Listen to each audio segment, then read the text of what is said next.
Right Simhadri Appanna నిజరూప దర్శనం గిరి ప్రదక్షిణ కోసం లక్షలాది భక్తులు ఏడాది పాటు వేచి చూస్తారు. ప్రతి ఏడాది ఈ ఉత్సవాల కోసం వచ్చే భక్తుల కోసం భారీ ఏర్పాట్లు చేస్తుంటారు అధికారులు.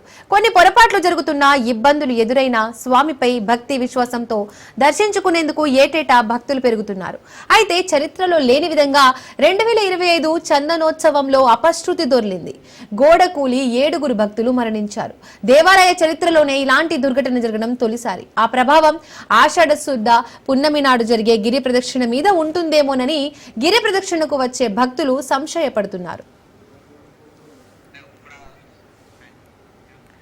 జూలై 9, 10వ తేదీల్లో నిర్వహించే సింహాచల గిరి ప్రదక్షిణ ఏర్పాట్లు పక్కాగా ఉండాలని జిల్లా కలెక్టర్ హరేంద్ర ప్రసాద్ ఆదేశించారు.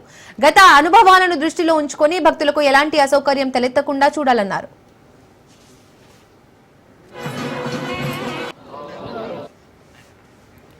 చందనోత్సవం కోసం 2 నెలలుగా భారీ ఎత్తున ఏర్పాట్లు చేసింది రాష్ట్ర ప్రభుత్వం. మంత్రులతో కమిటీ కూడా వేసింది. చందనోత్సవానికి చంద్రబాబు సైతం వస్తారనే ప్రచారం జరగడంతో అధికారులు వీవీఐపీ కోసం ప్రత్యేక దృష్టి పెట్టి మరీ ఏర్పాట్లు చేశారు.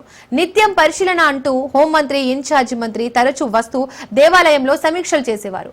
అన్ని సమీక్షలు చేసి పరిశీలన చేసినా భారీ వర్షం కురవడంతో గోడ కూలి 7 భక్తులు మరణించారు.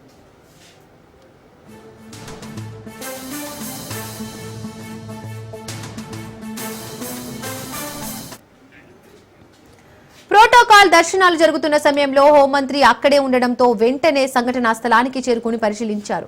అప్పటికప్పుడు విపత్తు శాఖ అప్రమత్తమై గోడ కింద చిక్కుకున్న మృతదేహాలను తొలగించారు. కానీ అంత విషాద ఘటనపై ఇంతవరకు విచారణ పూర్తి కాకపోగా ఎలాంటి చర్యలు తీసుకోలేదు. దీంతో గిరి ప్రదక్షిణ సమయంలో అనుకోని అవాంతరాలు జరిగితే ఎలా అనే సంశయంతో పలువురు భక్తులు భయాందోళన చెందుతున్నారు.